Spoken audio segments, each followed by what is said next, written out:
नमस्कार प्रिय दर्शक मन आज मुझे आम भारत विषय गोटे एमती दीप अच्छी से दीप विषय मुझे बरणी किसी कथा कहवाक जाऊँ।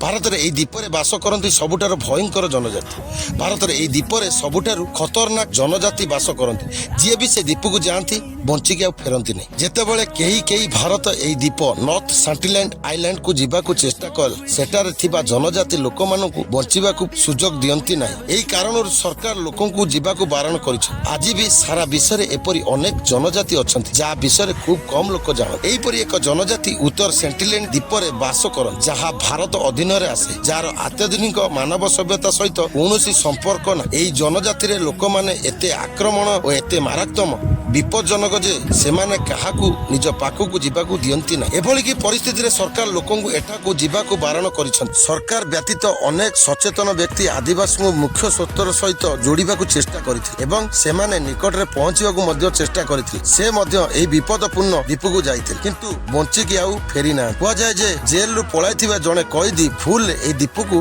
पळाइथिले ताकू मध्य हत्या करा जाय। एपरि की 2006 मसिया रे दुई मत्स्यजीवी सेमानक डंगा सहित बाट बाउला होई द्वीप रे पहुंची प्राण हराई फेरी एथि सहित 1981 मसीह एक डंगा बाट बाउला होई द्वीप निकट में पहुंची जाए जहाँ हेलिकॉप्टर पठाई उद्धार करा जायथिला। तांकर सदस्य माने कहती जे किछि लोके धार रे छिड़ा होई तीर ओ फारसा धरी ठिया होई हमकु आक्रमण करुथिले। भगवान को भाग्यवान जे आमे सेटारु बाहरिबार सक्षम होइथिले। झड़रे मध्य सेमाने निजकु भी जीवित रखि पारन। सरकार अनेक थर एई द्वीप रे लोकंकु सहाय्य करिया पई हाथ बढ़ाइथिला किंतु प्रत्येक थर निराश होइथिला। 2004 रे सुनामी पर भारत सरकार एक सेना हेलिकॉप्टर पठाई द्वीपर परिस्थिति उपरे जानिबाकू चाहिथिला किंतु एठारे थिबा लोक मध्य तांकू आक्रमण करिथिले। वायुमंडल रु उठिथिबा फोटोग्राफ रु एहा स्पष्ट होइछि जे एही जनजाति चाष करंती नाही कारण एठारे समग्र अंचल घंज जंगल अछि। एथिरु एही सिद्धांत नियागला जे एही जनजाति शिकार उपरे निर्भरशील। अनेक लोक विश्वास करंती जे एही जनजाति पाखरे पहुंचीबा उचित नुहे। एथि सहित केतेक विश्वास करंती जे सेमानकू सेमानक अवस्था रे छाड़िबा ठीक है। एही द्वीप रे 60,000 वर्ष धरी बास करुछंती। 23 किलोमीटर व्यापी थिबा एही द्वीपर प्राय 60,000 वर्ष धरी एही आदिवासी बास करी आसुछंती। सेमानकर मोट जनसंख्या प्राय 100 बोली विश्वास करा जाय। एही लोकंकु लोस्ट ट्रिब मध्य कुआ जाय। केतक